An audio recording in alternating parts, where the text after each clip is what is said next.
c'est Benatzliach, on est mercredi matin, 24 du mois de... Le mois d'octobre, français, le 5 du mois de Cheshvan. On remercie donc la Askara de Daniel Bat Vera. J'emmène Rachel.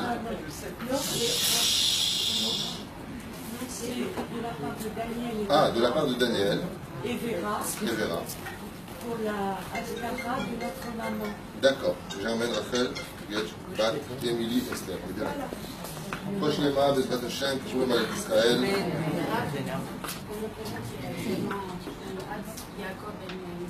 Yaakov Ben Saouda, chaque malade d'Israël, Chem Tovim Shalom. Merci à toi une fois de plus, Florence, de venir de faire des réunions pour parler de Torah, sachant un peu toutes les bêtises qui se disent à droite et à gauche. Voilà. Il y a la Shechina et la Shechana. Ça y est, on a mis la clé, non? Ah ouais, mais elle n'est pas sur moi la clé. Hein. Donc, j'avais en tête de choisir, de parler peut-être de Shabbat, de la prière, de la force de la femme, mais personne, pour la route, ma femme me demande de parler plutôt de la force du temps, pour pouvoir parler du temps. Vous avez le temps? Vous l'avez refusé,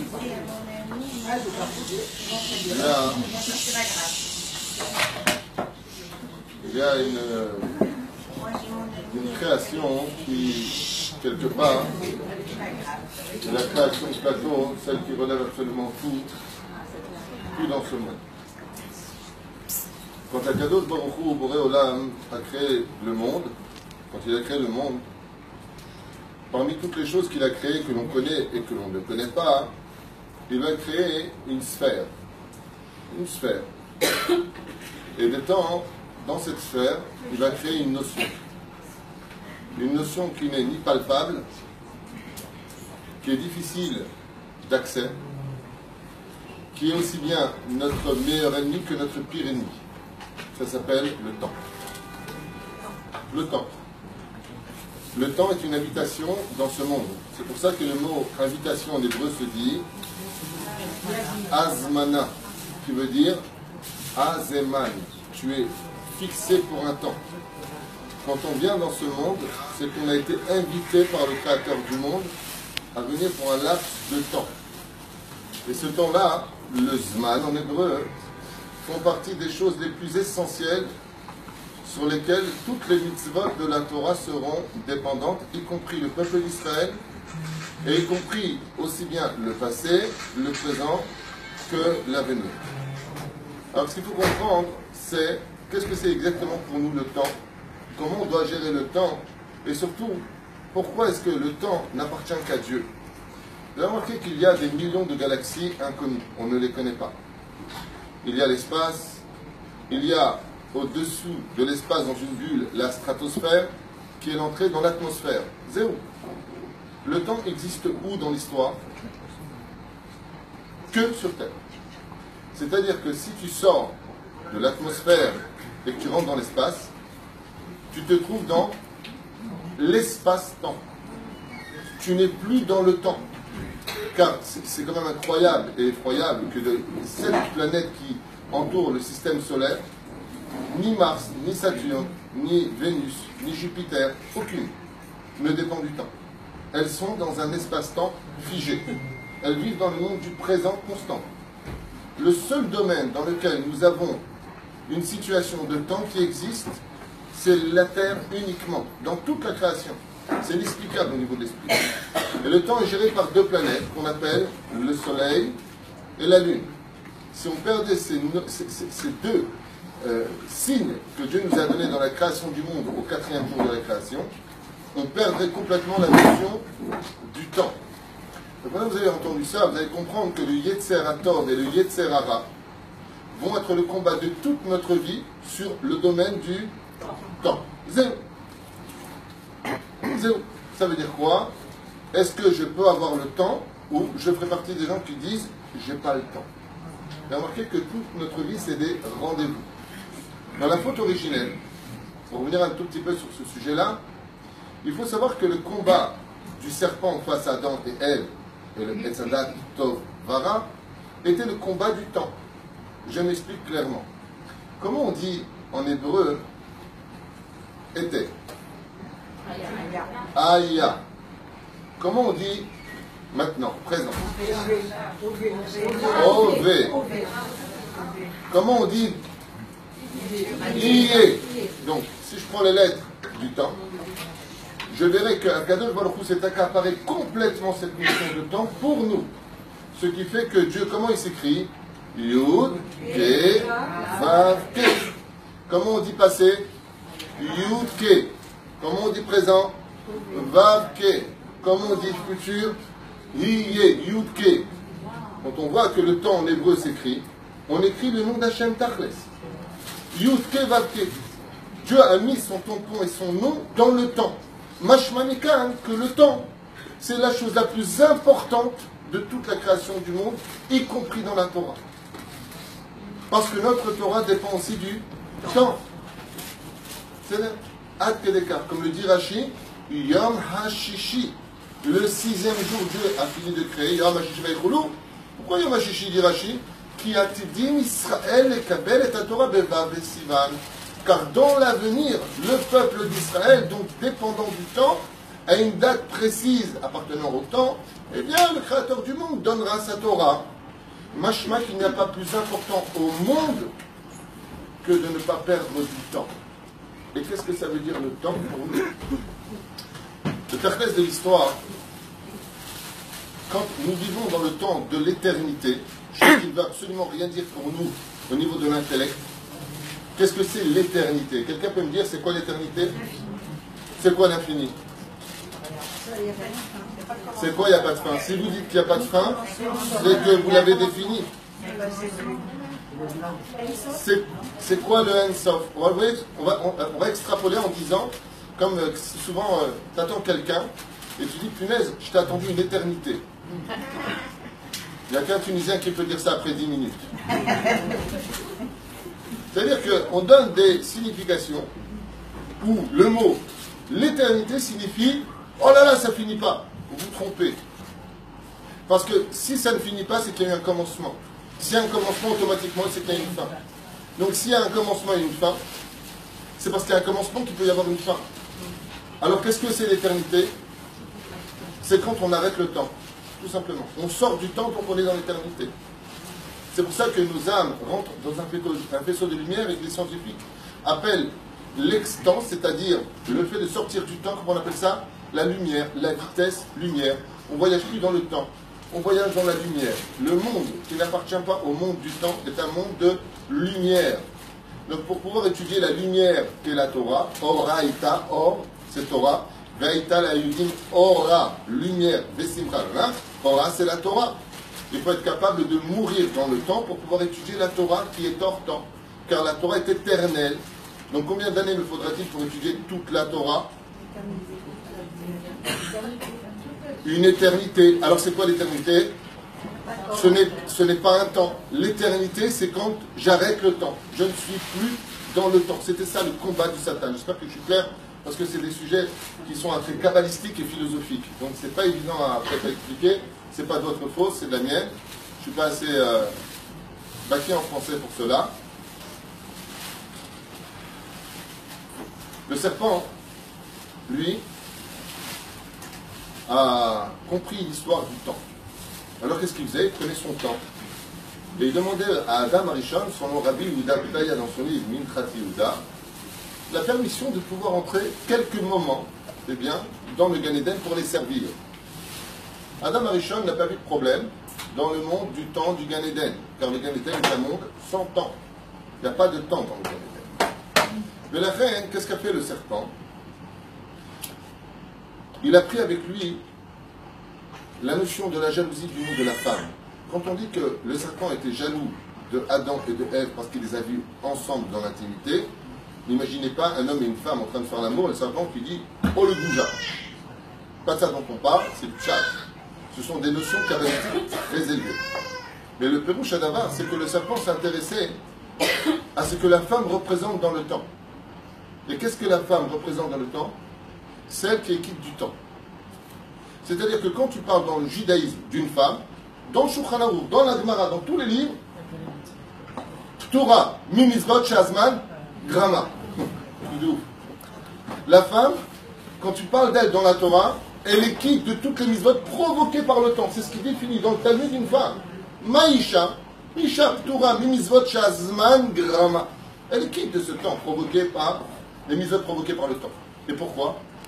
Parce que la femme est le temps. La femme est celle qui gère le temps. C'est elle qui est capable de constituer, voire de finir l'histoire de la création du monde dans le temps. Dougma simple. Grâce à qui on a arrêté l'histoire de l'esclavage et qu'on a pu recommencer une nouvelle histoire grâce aux femmes d'Israël. À la fin des temps, les Chachamim disent pareil. Métro, boulot, dodo, viendra la femme par son mérite et elle va renouveler le temps. Par exemple, tu te maries avec une femme, c'est mieux aujourd'hui. D'accord? Eh bien, tout ce que tu vas faire par rapport au temps va dépendre d'elle.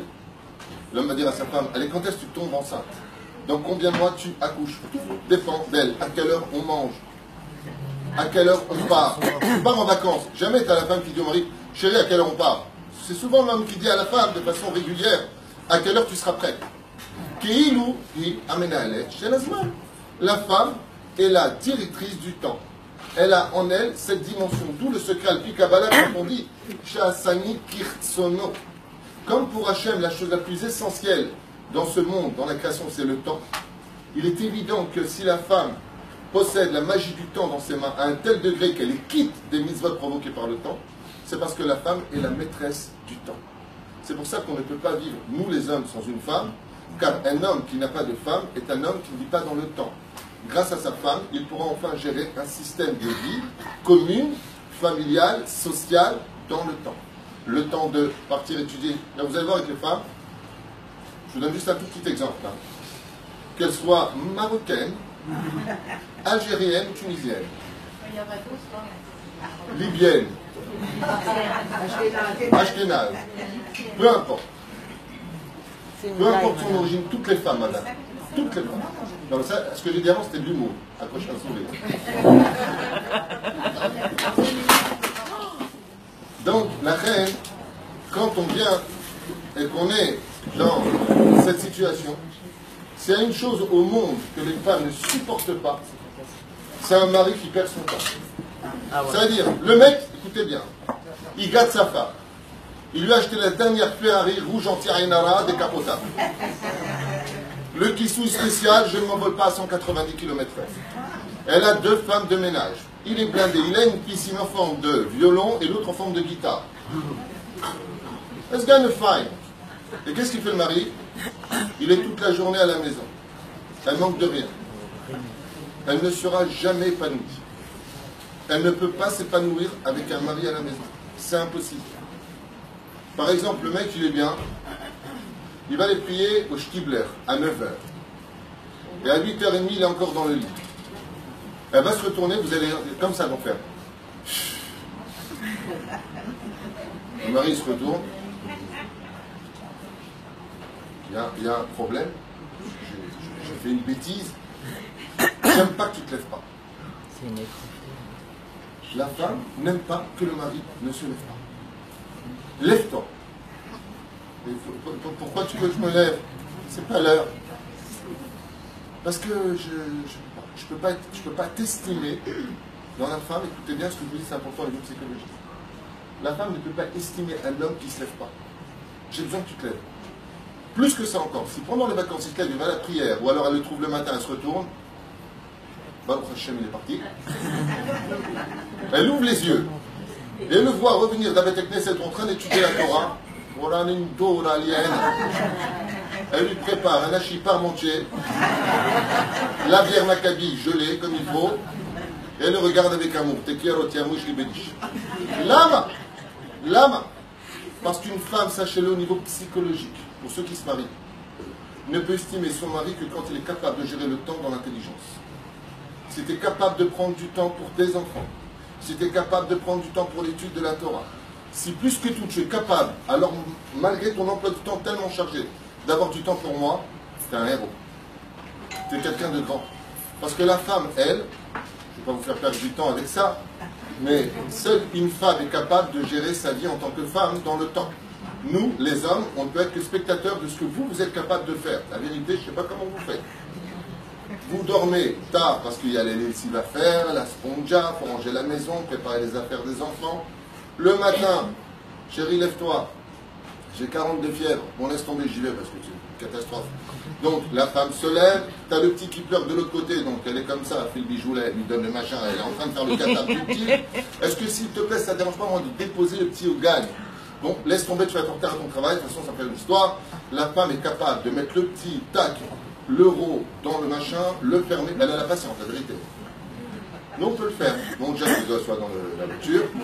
Elle l'attache, et attention, pas elle l'attache. Hein. Elle l'attache et elle fait ça en plus. Est-ce que c'est bien sécurisé? Vous êtes capable de faire des choses, la vérité, je sais pas. Moi, je vois ma femme, la vérité, elle me fatigue. Je fais rien, je la regarde, je suis fatigué pour elle. C'est impressionnant comment vous êtes capable de gérer travail professionnel, travail familial, travail des enfants, l'étude des enfants, les réunions à l'école, faire les courses, faire à manger, et en plus vous faire critiquer. Comment vous faites? Comment vous faites? Sachez une chose, la Gemara nous dit que si un homme prenait le tafkid d'une femme, ne serait-ce que l'histoire de l'accouchement, il mourrait. Nous, on ne peut pas. Nous, on ne peut pas. D'ailleurs, les Tunisiens, je parle des Tunisiens cette fois, les Tunisiens ont, pour tradition, enfin comme ça j'ai appris de mes parents et de mes grands-parents, que le travail d'un homme à la maison, c'est d'apporter la parnassa. Tout le reste ne le concerne pas, le mec il est strictement étranger, non colosco. Après 8 heures, les enfants, c'est plus les miens. Chérie, occupe-toi de tes gosses. Donc, je sais d'abord que l'homme est très limité dans le domaine du temps parce que le temps chez nous n'a pas du tout la même dimension. C'est ce que lui prend le serpent. Le serpent, lui, qu'est-ce qu'il a fait? Le petit malin. J'ai appris la dame Marichonne. Il lui a dit à Ève, tu as de beaux yeux, tu sais. Elle dit, écoute, gamin, commence pas à me chauffer. Oh, histoire. Et qu'est-ce qu'a fait le serpent? Il est venu s'enquérir à manger du fruit interdit avec Ève. Et ils en ont donné à tous les animaux, y compris à Adam Arishon. Vous savez qu'il existe un pays qui est le représentant du Etzadat Tov Vara. Le pays qui représente l'arbre du bien et du mal, c'est le pays, bien entendu, qui comprend tous les désirs de ce monde. Donc tout ce qui touche à, petit 1, la débauche, petit 2, la gastronomie, petit 3, la mode, les vêtements. Vous m'avez devancé, attendez un instant. Nous sommes dans, bien entendu, le vin, puisqu'on dit que c'est du vin, la baguette, le pain. Quel est le seul pays qui a sorti la mode, la gastronomie, le vin, le pain et le boursin? C'est le France. C'est le pays de le France. C'est la France. C'est pour ça que l'Europe sans la France, en réalité, ne peut pas exister. C'est-à-dire que, même au niveau historique, Première Guerre mondiale et Deuxième Guerre mondiale, sans la France, Hitler n'aurait jamais pu rien faire. La France est le tremplin de toute l'histoire du Etzadat Tov Vara. À un tel point que le rabbi de Lubavitch, Zecher Tzadik Kadosh Ivracha, avait dit, comme c'est marqué dans les prophètes, la Géoula partira de la France. Pourquoi? Parce que le problème original, de la faute originale du Etzadat, c'était la France. D'où est-ce qu'on voit que c'était la France? De quoi est-ce qu'on parle? Je vous fais tout un petit exemple comme ça, une petite parenthèse avec le serpent et la France. Vous avez 2 minutes? Non, mais c'est une blague. On est dans le temps. On est des femmes. C'est non. Oui, c'est des femmes, donc elles savent gérer le temps. D'ailleurs, tu verras une femme dans un cours, c'est la seule qui regarde constamment sa montre. L'homme, il dort en général. Mais la femme fait ça et elle c'est l'heure du gagne, je dois chercher le petit. C'est toujours, il faut que je contrôle les règnes du temps. D'ailleurs, je finis juste avec cette parenthèse. Vous voulez tuer une femme, c'est très simple. Laissez-la s'ennuyer, elle meurt. Une femme qui ne fait rien de sa vie, c'est-à-dire qui a tout à la limite, elle va chercher des avérotes, comme ça disait principalement. Il cherche à col.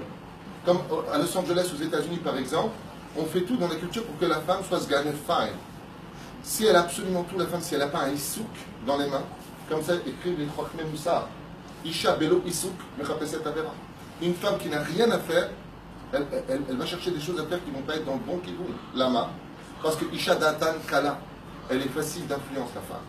Mais la reine assure les Isha Litasek Bedvarim, la femme d'avoir des situations où elle n'a rien à faire. C'est pour ça que l'emploi du temps d'une femme est très chargé et c'est fait pour elle. Ça veut dire quoi? C'est fait pour elle. On n'est pas en train de dire que les femmes sont des esclaves. On est simplement en train d'expliquer que psychologiquement, pour une femme, la femme a besoin de l'équitasec. Ça ne veut pas dire qu'elle n'a pas besoin de vacances, ça ne veut pas dire qu'elle n'a pas besoin de repos, ça ne veut pas dire qu'elle n'a pas besoin de se relaxer. C'est pas de ça du tout dont on parle. Aval, sur un long terme, d'accord? Par exemple, vous partez en vacances avec votre femme, d'accord? Pour les hommes, ben vous verrez que la femme, c'est la seule qui ne prend pas des vacances. Tu loues une maison, par exemple, chérie, j'ai loué un Zimmer, on va s'éclater. La femme te dit, non, vous allez vous éclater. Parce que moi, j'ai toujours la lessive, j'ai toujours les courses à faire, j'ai toujours aussi à manger à faire, débarrasse, remets la table. C'est pas des vraies vacances. Et pourtant, regardez comme c'est beau, une femme. Je t'appartiens chez mon là. Que Dieu vous bénisse. Allez. Tout votre kiff dans les vacances, c'est de voir ceux que vous aimez kiffer. Voilà. Et nous, on est content de vous faire plaisir en plus. Chérie, j'ai kiffé, tu peux être heureuse. C'est extraordinaire. On revient au serpent, il y a typologie. Celui-là, la France, de mon enfance. Cette fameuse France dont on parle. Eh bien, quand on est venu pour le manger, ce fruit de la connaissance du bien et du mal, la Coran nous dit, c'était quoi l'arbre de la connaissance du bien et du mal? Il porte le nom même de son étymologie, Crète, qui vient du mot Chita. Chita, c'est le blé. Chita, c'est le blé. Béla. Non, pas le blé là.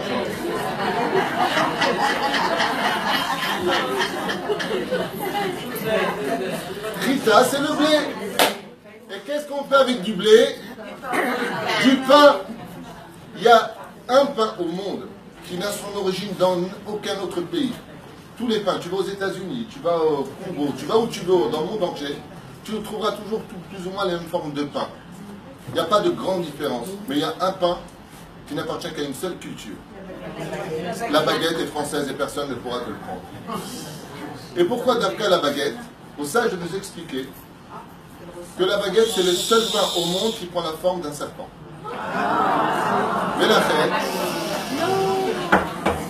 ouais, on se calme, prenez des médicaments là. C'est pas ça. C'est pour cela que, si vous ne me croyez pas, comment est-ce qu'on dit en français le France? La France, comment on appelle la France? Sarfat. Ça dit Resh Petaf. Coupez le mot en deux. Sarfat, qui veut dire le pain étroit. Sarfat veut dire la baguette, le pain. Sar, en hébreu, c'est 3 cesses. Pat, c'est la pâte, le pain. Sarfat veut dire le pays de la baguette, le pays où là-bas a lieu la connaissance du bien et du mal. J'ai fait un jour, si ça vous intéresse, je veux bien continuer. Pâte en hébreu, ça veut dire du pain. Pâte lechem, tu ne connais pas le mot pâte lechem? C'est marqué dans tous les livres. Et en hébreu, comme ça tu apprends le pain, pâte lechem, ça veut dire, d'ailleurs, pito shel ani, ça veut dire le pain du pauvre, après ça. Le pito shel ani dans la Gemara, pâte en hébreu, ça veut dire du pain. Pâte lechem. Pito. C'est là du mot d'ailleurs pita, mais qui est écrit de façon différente parce que c'est un mot qui vient de la Grèce. Mais la reine, le pain qu'on consomme là-bas, prend son origine dans la connaissance. C'est pour ça que la baguette est introduite dans tous les pays. Tu vas aux États-Unis, tu vas en Chine, partout, tout le monde aujourd'hui, tu vas trouver de la baguette française. Pourquoi? Parce que c'est un pain qui est spécial. Il est considéré comme étant la reine des pains. C'est normal, parce qu'en elle se cache toute la connaissance du bien et du mal. Ça va être la tête, que la baguette dont on parle, c'est l'origine même du pain dont on fait allusion dans la Hetzadat Tovara. Mais la reine, c'est le seul pain au monde qui ressemble à un serpent.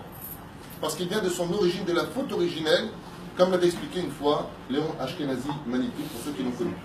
C'est lui qui avait donné cette explication, pour ne pas que vous croyiez que ça vient de moi, c'est lui qui avait donné cette magnifique explication sur l'étymologie du mot Tsarfat. Vers lequel le serpent, qu'est-ce qu'il a fait? Il est venu arrêter le temps. Il est venu arrêter le temps pour pouvoir prendre et voler l'identité de la femme. Quand on dit qu'il a vu la femme avec Ève, pas Pérouchadabar, c'est du pshat. Dans le secret des choses, il s'est intéressé à la femme parce que la femme ne subit pas les misvot shazman grammas. Elle n'a pas affaire à elle. C'est pour ça qu'en français, vous allez comprendre tout de suite il y a deux temps dans le monde dans lequel nous vivons qui sont existants. Et il y a un temps qui n'existe pas. Et pourtant, on le nomme. Le passé, ça existe. Faites semblant de répondre. Ah oui, le passé, ça existe. Hier encore, j'avais 20 ans, je caressais le temps. Bien sûr que le passé, ça existe. L'avenir, demain, ça existe. Ah oui que ça existe, Yatikouijik. Tu verras demain matin, tu vas dire Modani, le Fanecham, et le Khavekayam, ça existe. Le présent, ça existe. Non, ça n'existe pas. C'est déjà du passé. Est-ce que le présent existe? Oui. Alors moi, j'ai juste un problème au niveau conjugaison. Je m'explique. Un temps avant qu'il ne vienne, il est où? Il est dans l'avenir. Il n'est pas encore là. Avant qu'il ne vienne. Et une fois qu'il est là, il est où? Il est passé. Alors, il est où le présent? Il n'existe pas. C'est pour ça qu'en français,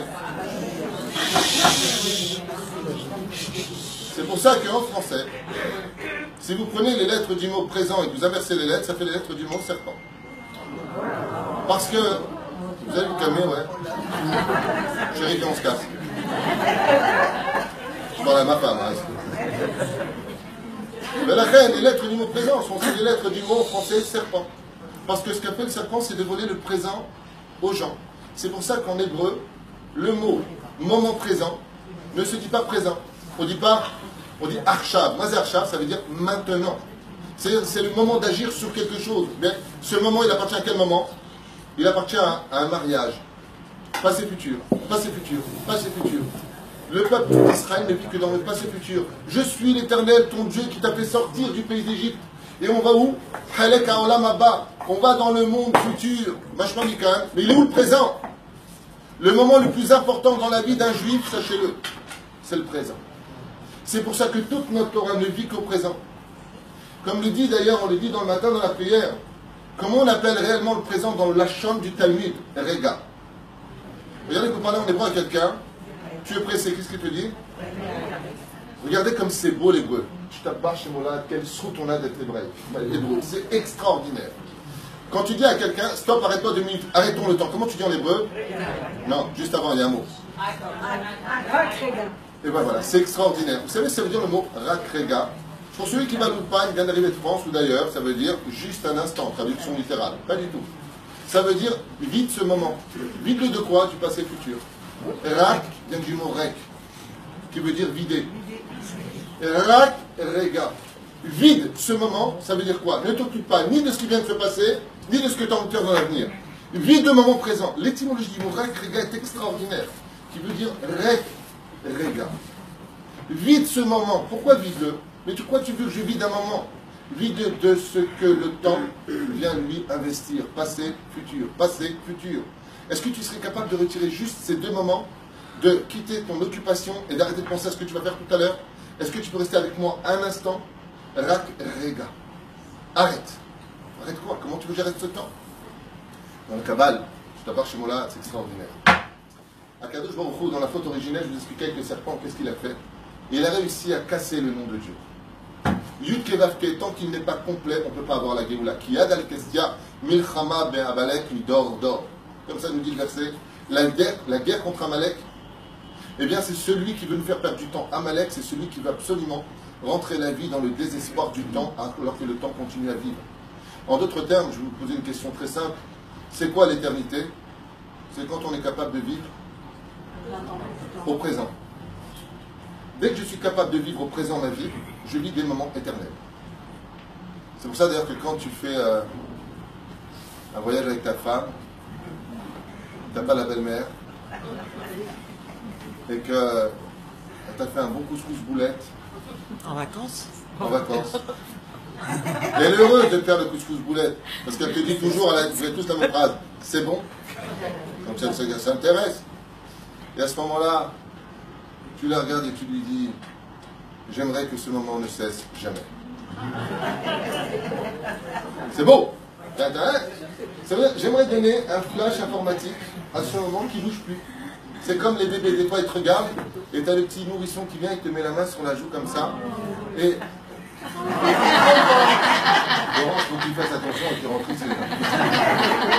Voilà. Ou alors, t'as ton mari, il te parle, mais super bien, avec beaucoup de respect. T'es là, t'es comme ça, tu dis, Zek, qu'est-ce que j'aimerais que le temps s'arrête.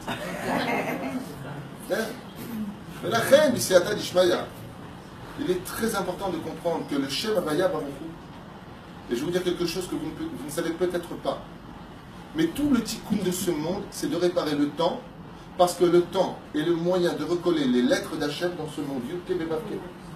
C'est pour ça que la Kabbale, le Zohar nous apprend, pas que le Zohar, tous les tzadikim, dans tous les livres de Kabbale, c'est marqué. Quand tu fais une mitzvah qui est dépendante du temps, le Kiryat Shema a un temps, tu le dépasses, tu as fini. Le Shabbat a un temps, ça rentre, ça sort. Vous rappelez, tout ce qui rentre automatiquement sort. Ouais. Vous avez un temps, mesdames, qui est extraordinaire. C'est le temps de la mitzvah.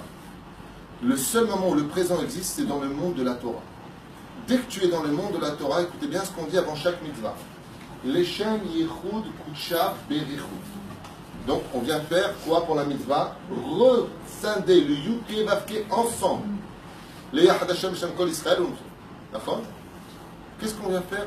Renouer le temps d'Hachem. Chaque fois que vous faites une mitzvah, chaque fois qu'un homme fait une mitzvah, chaque fois que vos enfants font une mitzvah, ils arrêtent le temps.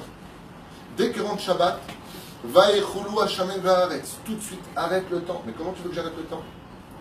Quand les fêtes arrivent, surtout en France, jeudi, vendredi, samedi, jour du Seigneur.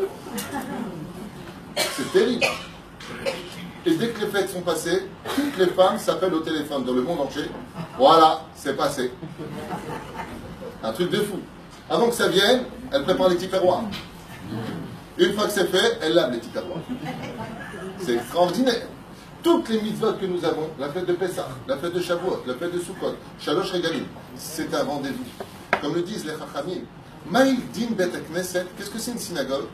Qu'est-ce que c'est exactement quand tu viens et que tu as Shaharit, Mincha et Arvit? C'est un rendez-vous avec Hachem.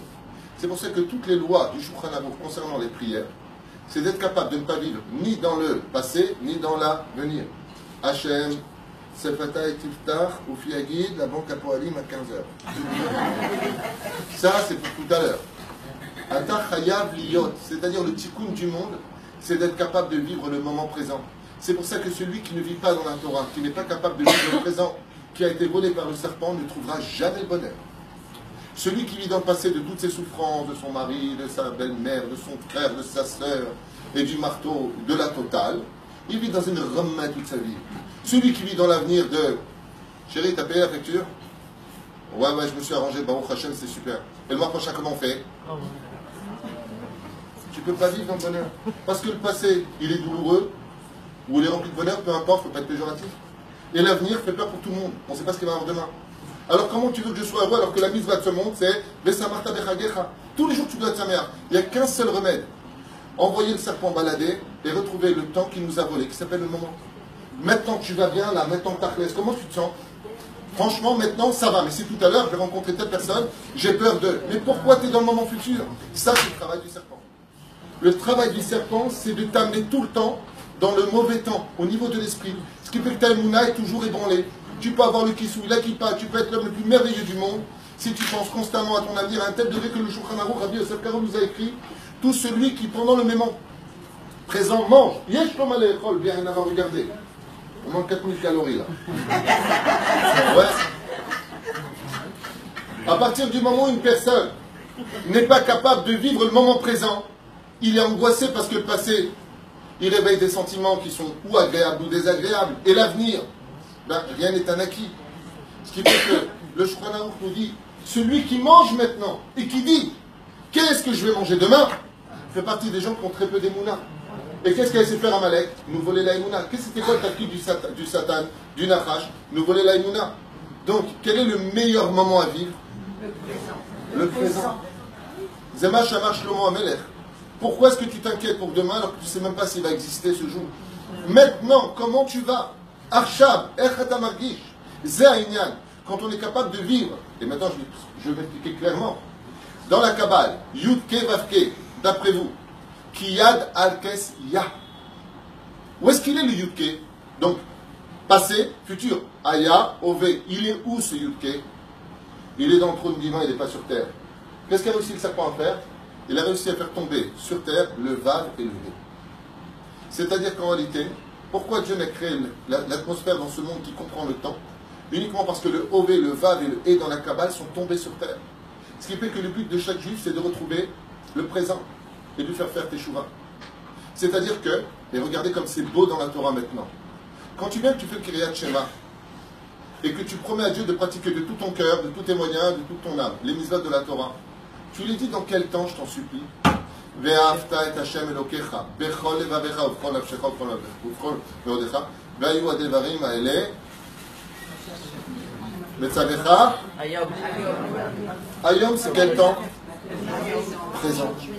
Ça veut dire que la Torah est complètement consciente que de faire une teshuva pour jusqu'à la fin de sa vie, c'est impossible. C'est ça le plus marrant de l'histoire. Je répète pour ceux qui n'ont pas compris. La Torah ne viendra jamais demander à une femme de mettre le kissou jusqu'à la fin de sa vie, d'avoir des jupes longues jusqu'à la fin de sa vie, d'être une femme, waouh, de chômeret de la chambre, d'être une femme qui... C'est pas possible. Pourquoi? Parce qu'on est à trop dit, etc. Donc la Torah, elle sait très bien qu'elle ne peut pas te parler de l'avenir. Elle va te parler de quoi? Bon, mais là, maintenant, tu peux, juste maintenant, là, maintenant, tu peux. Bah, maintenant, ok, bon, juste aujourd'hui, tu peux être sanois. Aujourd'hui, je peux.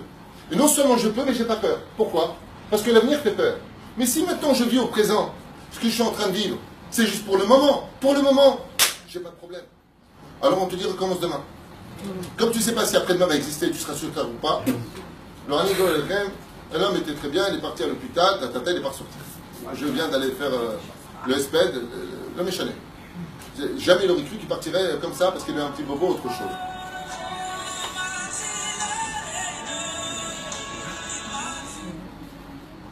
Excusez-moi un instant. Profitez du moment présent. C'est pas une pub, ça? Non, je vais juste donner ça, parce que j'ai un coup de téléphone que j'attends. Voilà, je te laisse ça ici. Et c'est pour ça qu'on dit que la chaîne est juge au présent. Mais absolument, mais tu m'as devancé, Tzadek, Razak ou Bakbouk. Alors, exactement, pour Ishmaël, là, puisque tu l'as dit, je le dis maintenant, mais je voulais le dire à la fin. Tout le jugement du vin, on n'est jamais jugé sur le passé, jamais. C'est quoi Yom Kippourim? Yom Kippourim, c'est on juge ce que tu es maintenant. Dieu ne peut pas juger au passé. Pourquoi il ne peut pas juger au passé? Parce que le passé, il a fait tchouva. Donc, quand tu fais tchouva, c'est nigma. Mais et l'avenir? Hein, le mec à Kippour, il dit Hachem sera Torah tchouva. Le mec, il y a des gens, ils se lâchent comme ça. Je serai toute ta mère. Ah, je fais une teshuva, papa salé. 4 jours plus tard, Jenny et Diwan. Les gens me posent souvent la question, quand je fais tchouva et que je retombe, c'est valable dans le ciel? Réponse, oui. Et pourquoi? Parce que la seule chose qui compte pour Hachem, c'est le moment présent de ta vie. Première question qu'on pose à un mort, Émilie. La personne décède, Allah les bêtes au amour. Donc, qu'est-ce que ça veut dire maintenant? Mourir. Alors comme ça, je vous le dis à voix haute pour que vous entendiez ce chiour magnifique. Mourir, c'est enfin rentrer dans le monde de l'éternité. Qu'est-ce que la différence entre un vivant et un mort? C'est que le vivant vit dans le monde du passé futur. Tant que tu es sur Terre, tu peux améliorer ton futur. Mais après la mort, tu ne peux rien améliorer. On l'améliorera pour toi dans ceux qui sont dans le temps. C'est pour ça d'ailleurs que quand une personne décède, on dit Zichrono Livracha. Celui de mémoire bénite. Parce que la seule chose qui reste de lui, c'est quoi? C'est la mémoire. Ça veut dire que tout ce qu'il a fait dans le passé va être capable de nourrir son avenir dans mon futur, dans un moment vécu au présent. C'est extraordinaire. Toute l'histoire de notre existence sur Terre, c'est d'être capable d'enrichir le passé, notre vie, ce que nous dit Hachem, n'oublie pas, tu t'es sorti du pays d'Égypte, tu étais esclave, n'oublie pas. Qu'est-ce que tu as constamment à me rappeler le passé? Eh bien, le passé va te faire comprendre la chance que tu as eue d'avoir été choisi par Hachem, de parler son langage, de vivre des mitzvot qui vont te permettre d'arrêter le temps. Parce que quand tu arrêtes le temps pour faire une mitzvah ou tu es en rendez-vous avec cette mitzvah et pas autre chose, automatiquement, tu pénètres la dimension du monde futur. Donc, quand tu vas dans l'avenir, tu vas récupérer dans le monde du présent qui est l'éternité ce que tu as su arrêter dans le monde du présent sur Terre, si tu as été capable d'arrêter le temps pour le vivre.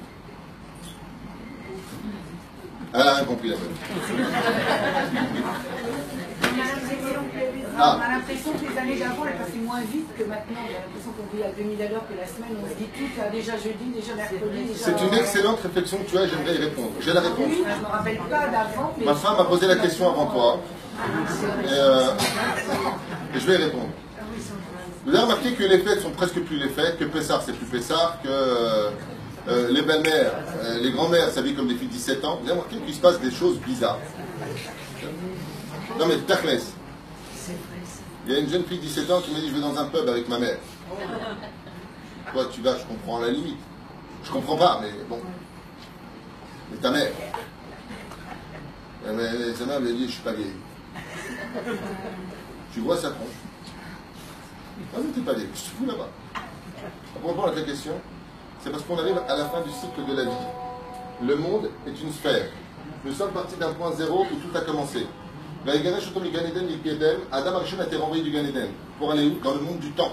6000 ans d'histoire à réparer, qui sont inscrits dans le premier verset de Bereshit. Tu es prêt à me suivre là? Oui. Ouais, c'est bon. Si tu observes bien les lettres, les mots du premier verset de Bereshit, Bereshit, Bara, Elohim, Et, Hashamim, Et, Haaretz. 7 mots qui correspondent aux 7 jours de la semaine. 28 lettres qui correspondent aux 28 jours du mois en général. Vous savez? Maintenant, à l'intérieur, tu as aussi les 6000 ans. Parce que quand tu dis 6000 ans en hébreu, comment tu dis 6000 ans? Chachet à la fin. Et si je dis maintenant il y a 6 aleph, comment vous dites? Ça, je ne sais pas, c'est la même chose. Chachet à la fin. Dans le mot Bereshit, il y a un aleph. Alors, Bereshit, Bara, Elohim, Et, Hashamayim, Ve'et, Haaretz. Combien j'ai de aleph dans le premier verset? 6. Tu as les jours, tu as le mois et tu as le tikkun. Dans les premiers, on peut aller très loin là-dessus, c'est pas un cours sur Bereshit, mais juste que vous reteniez à vie qu'en réalité, toute l'histoire de Bereshit, c'est le dévoilement du temps.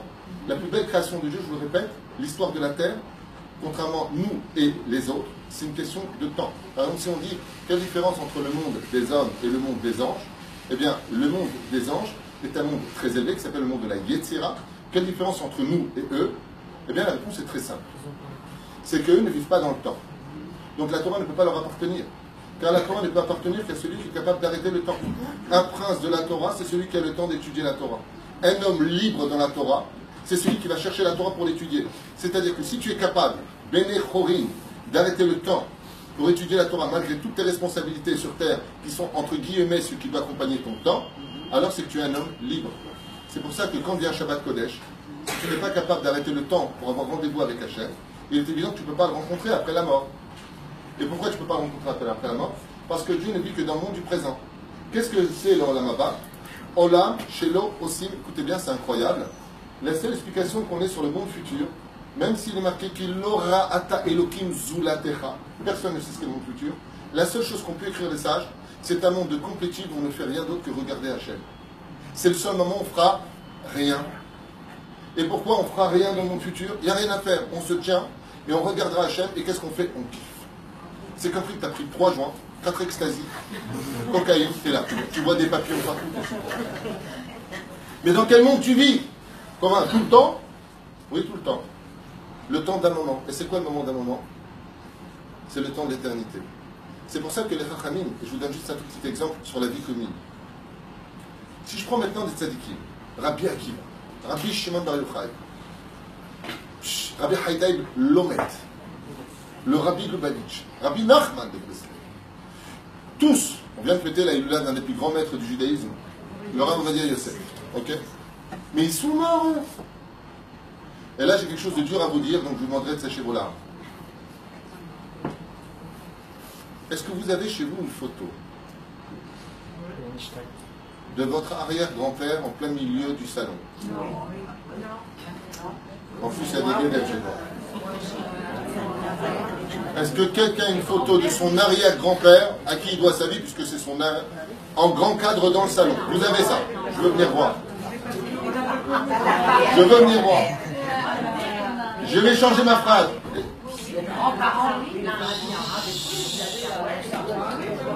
Grands-parents plein milieu dans le salon. Vous êtes l'exception à la règle. Moi, je peux vous dire une chose. Dans tous les pays où j'ai été, dans tous les séminaires que je fais depuis 22 ans, dans tous les pays, hein, je n'ai jamais vu ça de ma vie dans aucune maison. Je vois le petit cadre bécochi de sa mère et de son père, ouais. Mais par contre, ce que je vois sur les murs, c'est des gravures de Rabbi Yaakov Abu Hatzera en grand. Baba Saleh, le Rabbi Lubavitch. Ah ouais. C'est des gens, et je regarde, je dis, mais c'est ta famille? Je ne dis pas du tout. Je suis algérien. Lui, il est marocain. Je dis alors, pourquoi tu me mets cet homme-là sur... mais tu plaisantes, c'est un grand saint. Alors, il y a une chose qui se pose qui est très intéressante. Regardez comme la Torah est belle. Écoutez bien, ouvrez bien grand vos oreilles. Comment on appelle la Torah dans son synonyme? On n'a pas le temps. Etz Chaim. Le Etz Chaim, c'est la Torah, que vous sachiez. Donc, l'arbre de vie qui était à côté du Etz Hadat Torah. Pour appartenir au monde de l'éternité et traverser le temps, qu'est-ce qu'il va falloir que je fasse? Que je m'attrape au Etz Chaim. D'où l'expression. Etz Chaim, hi. Vas-y, hi. Yudke. Aleph, Yudke. Ani, Yudke.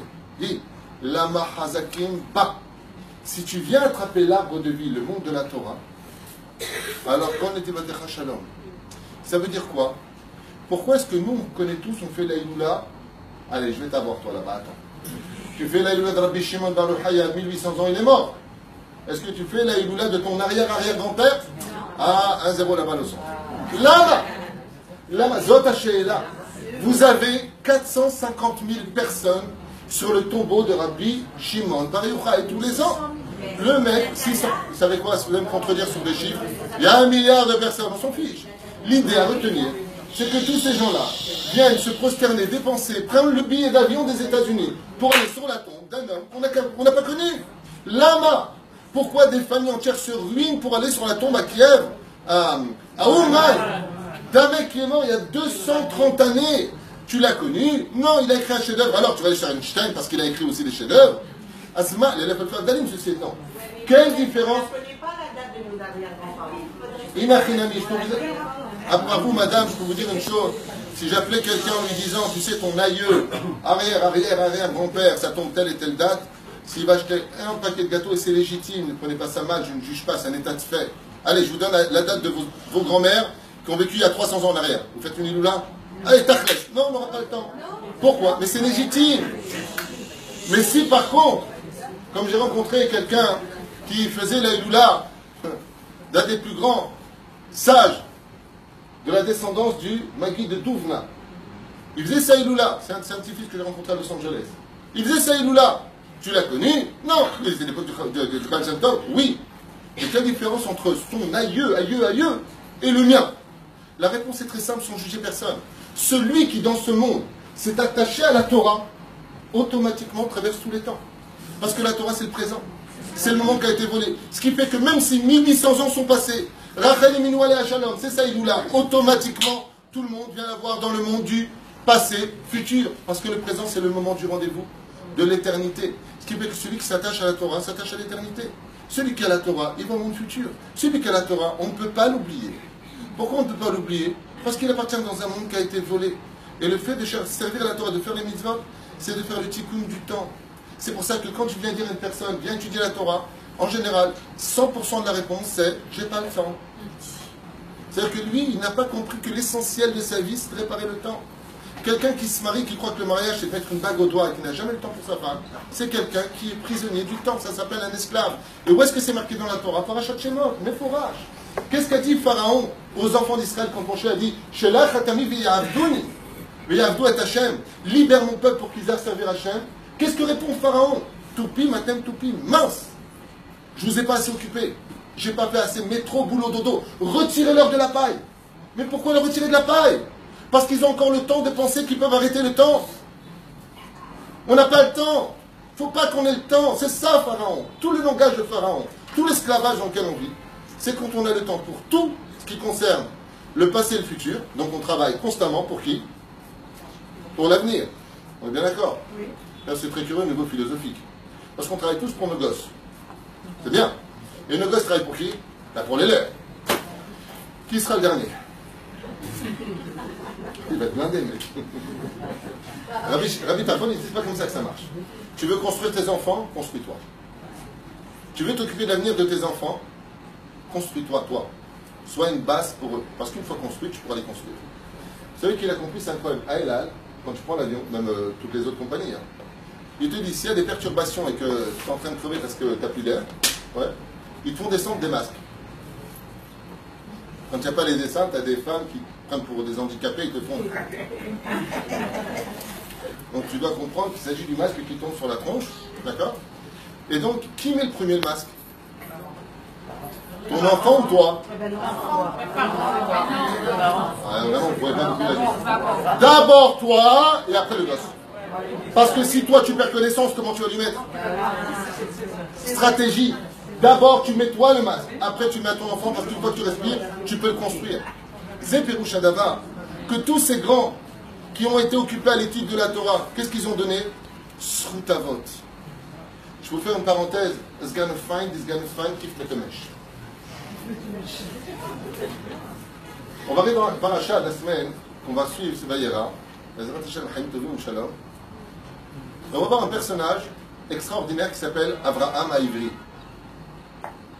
Avraham, l'hébreu. Avraham attendait tranquillement au seuil de sa porte. Et il prie à Hachem d'arrêter le temps. Et Bono Shel Olam, je veux recevoir des invités. Dieu lui a envoyé des gens qui ne vivent pas dans le temps. 3 anges. C'est pour ça que tout celui qui ne vit pas dans le temps, dans le tikkun du temps, ne vaut rien. C'est pour ça qu'en hébreu, le mot malach à l'envers, face à un miroir, contrairement à Moshe Rabbeinu, ça fait l'aide du mot kloum, qui veut dire rien. Qu'est-ce que c'est un ange? Kalam. Kalam en hébreu veut dire, ben c'est rien. Pourquoi un ange c'est rien? C'est lui qui fait tout. Grâce à lui, les anges, le monde peut exister. C'est lui qui fait pousser l'herbe, c'est lui qui fait pousser ceci, cela. Il dit, oui, mais comme il ne vit pas dans le temps, il n'a pas de mérite. Car seul celui qui vit dans le temps et qui est capable de servir le temps en arrêtant et en écoutant des moments de présent, a le mérite d'être à plaisir chrono livracha. Belachem.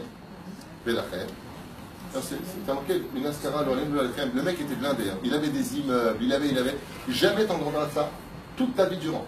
Il y a l'ascara qui vient, jamais on va dire, après 10 ans, hein, pour son yurtzeit, pour son. Je sais pas comment on dit.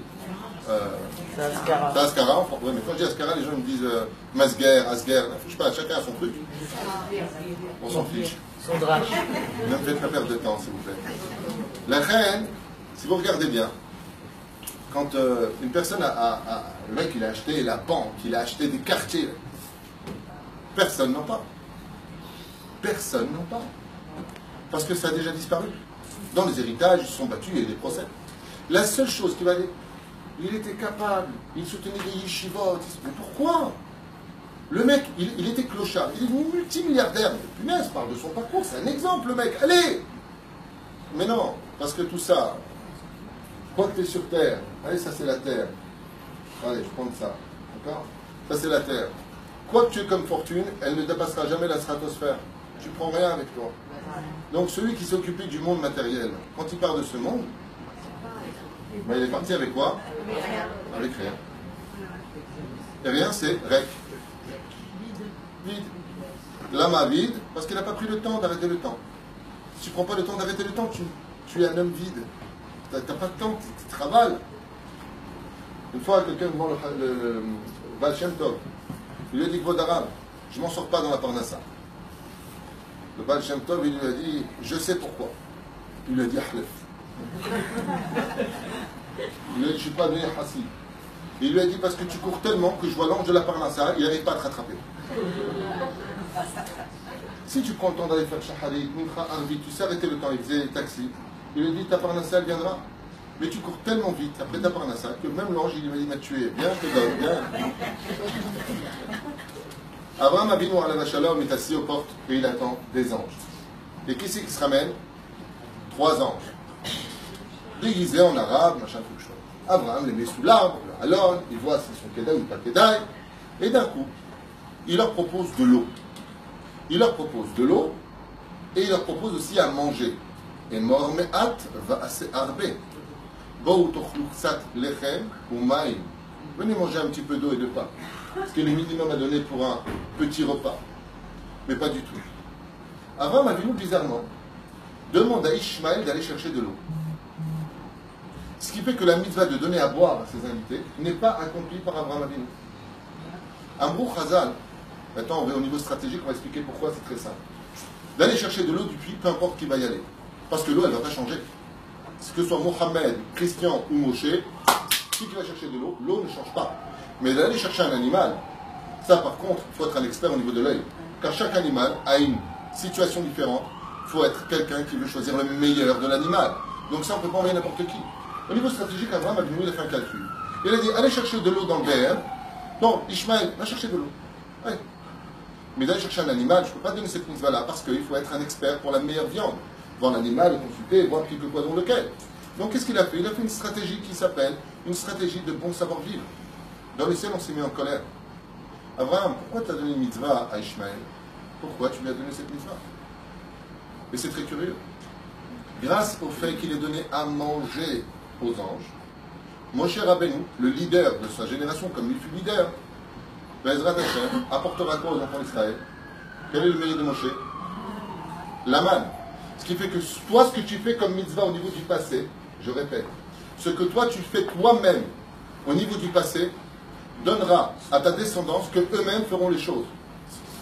Mais par contre, quand tu viens prendre un chaliach et que tu donnes la mitzvah à quelqu'un d'autre, qui a donné le puits de Myriam? Je viens de donner le nom.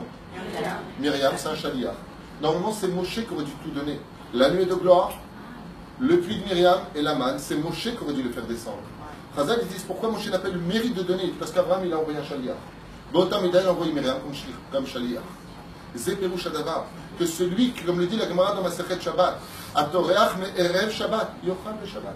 Celui qui a travaillé Erev Shabbat, il va manger pendant Shabbat. Celui qui a travaillé son passé, il va manger dans l'avenir. Et c'est un moment qui n'en finira pas. Qu'est-ce que le salaire du monde futur? Enfin vivre au présent.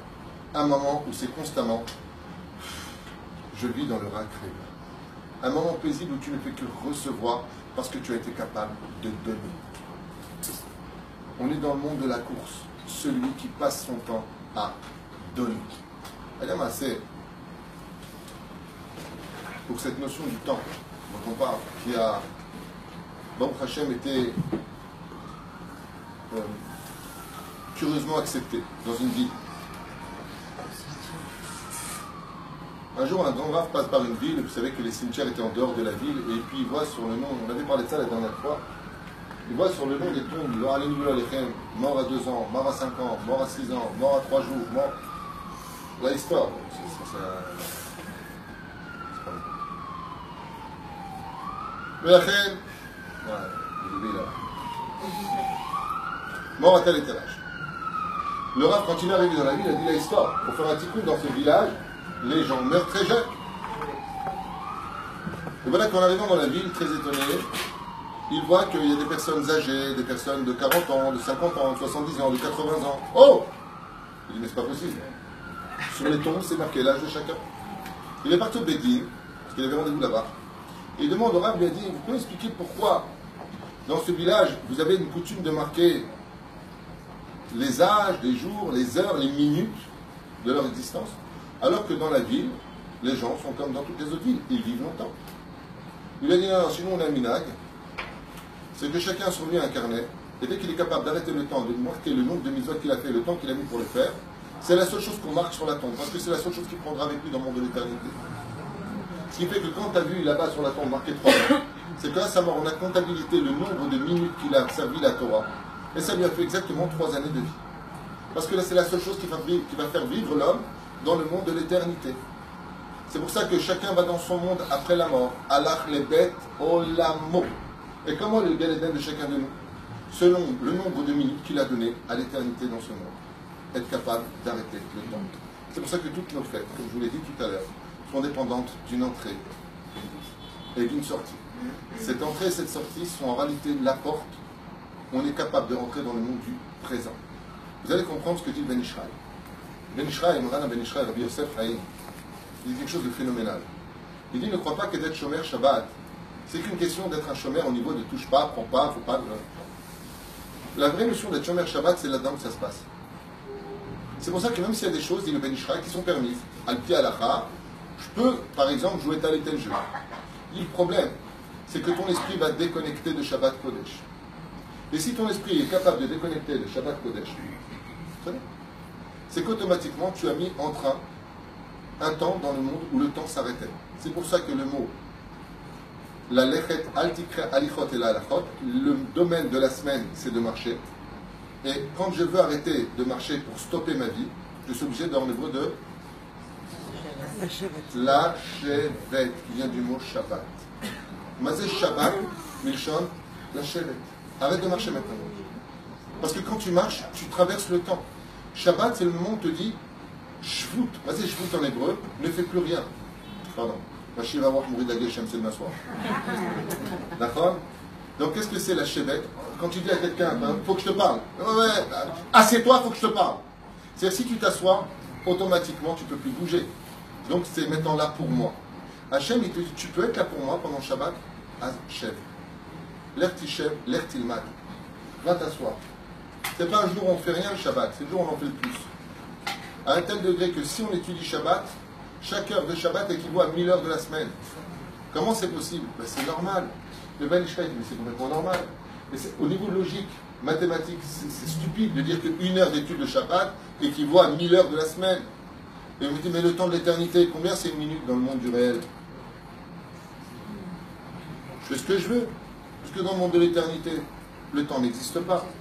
Donc si j'estime qu'une heure pendant Shabbat, ça vaut 1000 heures, c'est tamponné dans le ciel. Puisque je suis dans le monde de l'éternité. D'où l'importance de Shabbat Kodesh.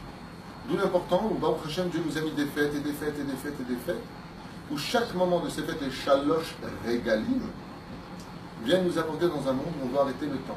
Et on est pressé.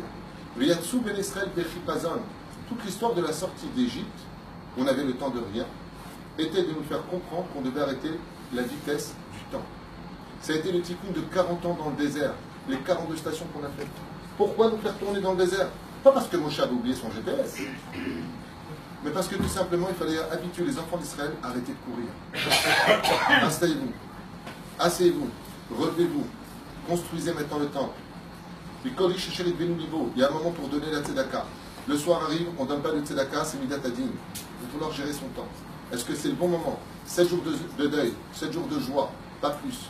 Pourquoi tu viens me diriger ma vie? Pourquoi tu es en train de me dire, si j'ai envie de faire le soir, je fais un topo, je fais shaharit, hayarbit. Le problème, c'est que ce n'est pas en son temps. Donc tu perds ton temps et tu fais perdre le temps des mitzvot. Parce que toute la Torah, toute notre mitzvot et toute notre vie est dépendante du temps. Je finirai juste avec ça. De ce que Maseret Avot, dans son 5e chapitre, 22e, Mishnah, je ne sais pas quelle heure il est. Il y a encore une petite demi-heure. Metsuya. Tu n'as pas répondu pour la question. Pourquoi on passe d'une fête à une autre? Pourquoi on passe? Pourquoi ça va vite? Tu n'as pas répondu. Si, je pense avoir répondu, c'est parce qu'on est arrivé au cycle de l'arbre. Pour la question que tu as posée tout à l'heure, pourquoi tout va très vite aujourd'hui, on n'a plus le temps de rien. Nos appareils, par exemple, électroniques que nous avons, les portables, on ne peut plus vivre sans, parce qu'on n'a plus le temps. Ça veut dire qu'aujourd'hui, pour envoyer un mail à l'époque, il fallait dans une boutique. Il fallait, attends, je retourne au bureau, je t'envoie un mail. Aujourd'hui, comme on arrive à la fin des temps, c'est pas une instant que c'est dit. Voilà, ce que vous avez fait, c'est ouvert de l'autre côté. Là, vous avez ouvert de l'autre côté.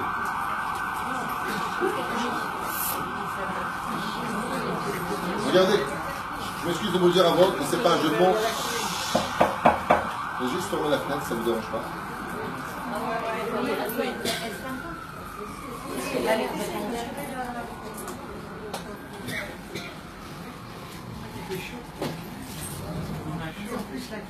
Oui, mais il y a la clim. Merci bien, madame. Donc, je ne voudrais pas perdre de temps. C'est pour ça que, sans faire de jeu de mots, madame Cohen, nous avons la fin des Mawadava, la fin des temps. C'est quand on est capable de renouveler un cycle d'un nouveau temps.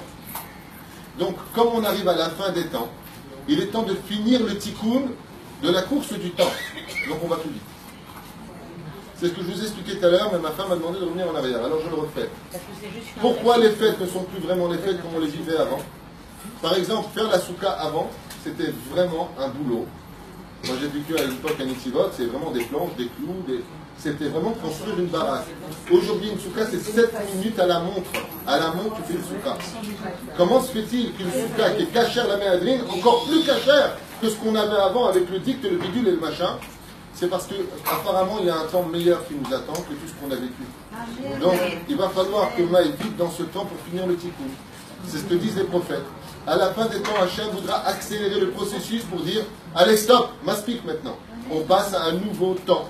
Le Mashiach, Gematria Nachash, c'est-à-dire 358, viendra apporter un nouvel ère dans l'histoire. C'est pour ça que toutes les religions l'attendent.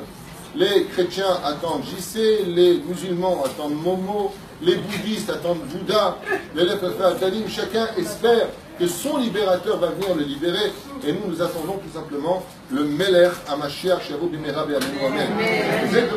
Quand nous nous retrouvons dans cette notion extraordinaire qu'on appelle finir le temps, c'est finir son travail. Quelqu'un qui vient de mourir, en hébreu, le mot mourir se dit comment en hébreu? Non. Niftar. Niftar. Le mot niftar, il vient de quelle racine hébraïque? Pato. Un niftar, c'est tout simplement celui qui s'est rendu quitte de son devoir dans le temps. C'est pour ça que la seule chose qui reste figée, c'est le Bet Almi. C'est tout. Là-bas, c'est figé. Ça veut dire, le Bet Almi, c'est le cimetière. C'est le seul endroit où là-bas, rien ne bouge. Là-bas, rien ne bouge. Parce que dans le monde du temps, on ne peut plus bouger quand tu es dans l'extra-temps. C'est pour ça qu'il y a marqué Malachim Amdim. Pourquoi ils se tiennent? Les anges se tiennent parce qu'ils ne peuvent pas avancer. Dans le monde dans lequel nous sommes aujourd'hui, Hachem veut accélérer le processus du temps pour vite nous libérer. C'est ce que dit Zohar. Be'aharit ayamim, on n'aura plus le temps de rien. C'est pour ça que le Yetzer Hara, qu'est-ce qu'il fait? D'un côté, il nous a accéléré le temps. De l'autre côté, il nous a fait perdre le temps par cette même accélération. Ça s'appelle, le pire cancer du temps dans notre génération s'appelle le portable, pour ceux qui ne savent pas. Le portable va faire de nous, d'ailleurs le modernisme va jouer en ça. C'est-à-dire que le Etzadat Tovara est très positif. Avant, un raf pour écrire un livre, il mettait des années. Aujourd'hui, grâce à l'ordinateur, il met des mois. Donc c'est vachement bien. De l'autre côté, avant, on donnait les vraies valeurs à chaque chose. Aujourd'hui, plus rien n'a de valeur. On paye des prix qui sont complètement injustes par rapport à la valeur, la première matière de la chose. On est dans un monde où on a le temps de rien. Et de toute façon, ça passe tellement vite qu'on n'a même plus le contrôle de nos propres vies. Ça, c'est la force du Satan. La force du Satan, c'est de nous avoir offert aussi le Etzadat, comme l'enseigne le Gaon de Vilna, qui dit qu'à la fin des temps, Dieu fera grandir le Etzadat, l'arbre de la connaissance du bien et du mal. Mais dans le bien, il y a du mal. Et dans le mal, il peut y avoir du bien. D'être capable de faire la distinction entre les deux, prenons l'exemple du portable. Un portable, c'est fait pour quoi faire? On va être très large. C'est fait déjà pour téléphoner ou répondre au téléphone. Aujourd'hui, tu aurais pris un mec il y a 100 ans en arrière, il t'aurait enfermé cette génération dans un asile psychiatrique. Parce que quand tu arrives à un feu rouge et tu as un mec qui n'a rien sur lui, il te met comme ça, Une fois, je me suis arrêté à un feu rouge, j'ai baissé la vitre. Parce que la personne était tellement extravagante dans sa voiture. Dites-moi que vous parlez avec quelqu'un, il a éclaté le vitre. Non, j'appelle la police. Sur le volant, sur le machin. Avant, quand tu étais au volant, tu étais au volant. Regarde, la majeure partie, c'est un CK qui a été fait dans le monde entier, dans tous les pays. La majeure partie des accidents de la route, avant c'était l'alcool essentiellement. Aujourd'hui c'est les portables. Le bus qui a tué 5 personnes était envoyé. Tu connais le proverbe? Si tu veux parler à Dieu, va au cotel. Si tu veux le voir, envoie un SMS quand tu conduis.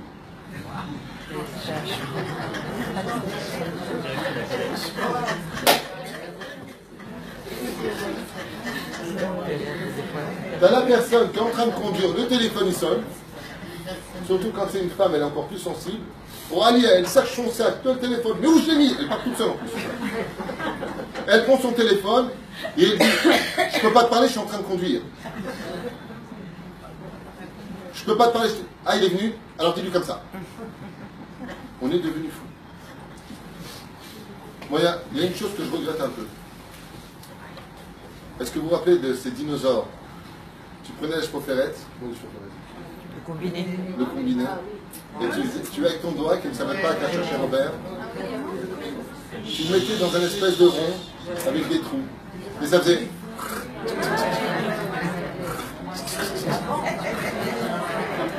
Et là, tu avais le temps et tu disais allô, et t'entendais très bien. Et t'entendais très bien. Mais aujourd'hui, celui qui a ça, mon fils Yehuda, que Dieu bénisse, pour la première fois de sa vie, il a 20 ans le gosse. Pour la première fois de sa vie, il a vu un CD. Pas un CD.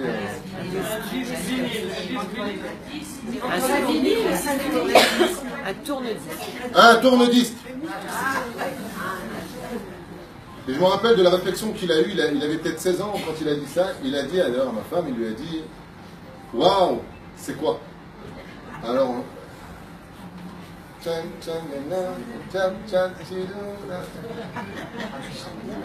un disque. Alors, qu'est-ce que fait ma femme? Elle lui montre c'est quoi un disque. Et là, mon fils lui dit quoi? Ils ont mis 1 million de chansons là-dedans, c'est tellement grand. On lui a dit il y a 6 chansons. Je ne sais pas si vous comprenez ce que je suis en train de dire. Mais quand tu montres, vous vous rappelez de ces voitures à l'époque, il y avait la manivelle pour lever la vitre. Non, laisse tomber, c'est trop vieux. Tu prends un gosse, tu le mets dans la voiture, il fait ça. Tu prends un gosse, il se met derrière, il cherche le bouton. Il va appuyer sur la manivelle, le gosse. Il ne va pas comprendre que dans les temps modernes, ça puisse exister. Résultat, vous savez ce que ça a fait chez nous? Des gens qui sont, écoutez bien ce que je veux dire, c'est dur à entendre, mais c'est tellement vrai. On est devenus des éternels insatisfaits.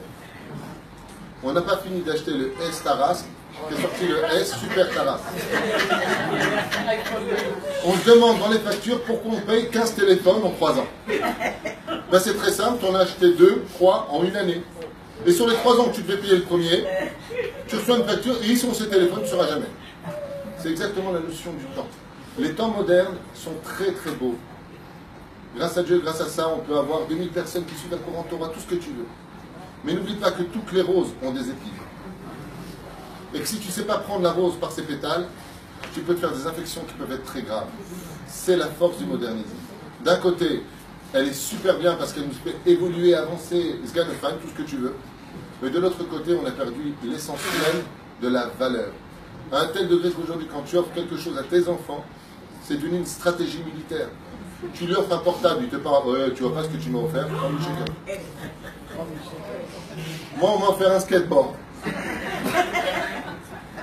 Laurence, avant bar mitzvah, 15 Polaroid. C'est un appareil que quand tu appuies, tu as la photo directe. J'ai pas fini. Comme si j'avais 15 bouches. 20 trousses pour avec la brosse à dents. Maman mitzvah à moi. Alors les stylos, tu faisais ça, j'en avais autant que tu voulais. Tu vois, à ma bar mitzvah, je suis pas vieux. Un peu blanc, je suis pas vieux. Je vous promets que c'est la vérité. J'ai dû les donner à mes cousins, des copains. Je les ai vendus à l'école, les Polaroids. C'était le cadeau des Polaroids et des brosses à dents. Si tu offrais le truc comme ça, tout vrai, tu avais la brosse à dents en plus avec un fou rire. Bien. J'en avais des caisses. C'était les cadeaux de la bar mitzvah. Essaie de faire ça aujourd'hui. Offre à la bar mitzvah un Polaroid. Vous savez ce que demandent les enfants? Pour la bar mitzvah d'Yehuda ou de Shimshon, je ne me rappelle plus, je suis parti dans une boutique acheter, vous savez, le costume. Il m'a dit, non mais pour les bar mitzvot aujourd'hui, on fait plusieurs poches. Mais pour les enveloppes. Vous vous rendez compte, aujourd'hui un gosse qui fait la bar mitzvah, il demande à son père, les enveloppes c'est qui? C'est pas moi. Ça c'est le côté moderne. Le moderne aujourd'hui, c'est-à-dire qu'on est dans un monde où, je sais pas, Zach, on avait avant des vélos bizarres, tu sais, le siège il était mis comme ça, la roue était pourrie. On était heureux, on était bien, on avait un ballon, on était bien. On avait Candy, Albator, Ojorat. C'était lourd, mais on était bien. Aujourd'hui, il y a quoi? Dans le monde moderne, il n'y a que des choses. Et écoute bien ce que ça veut dire. Écoute bien ce que ça veut dire, j'ai pas fini. Les films, c'est beau. Un bon film. C'est comme ça. Tu prends le chalat. Il était à côté de l'eau, le chalat. La télécommande. Tu appuies sur le chalat, comme chez mes frères, et tu as l'écran. Et comme si tu es aveugle, on ne sait jamais. C'est bon ou c'est faux? Il a un écran, je te promets, tu peux faire un lit là-bas. Dieu bénisse. Et que Dieu lui rajoute, c'est quelqu'un d'extraordinaire. Et là, tu as un film. James Bond tunisien. Avec le blond, avec qui tu veux dedans. Et tu es là et tu es en train de regarder un truc. Le plus beau film du monde. Peu importe lequel. Même s'il a coulé, le Titanic.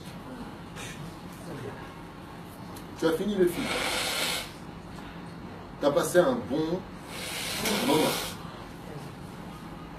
Qu'est-ce qui te reste du plus beau film que tu as vu de ta vie?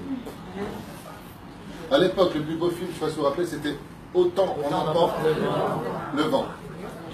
Avec Scarlett. Et Marchema Bezekha. 4 heures de film.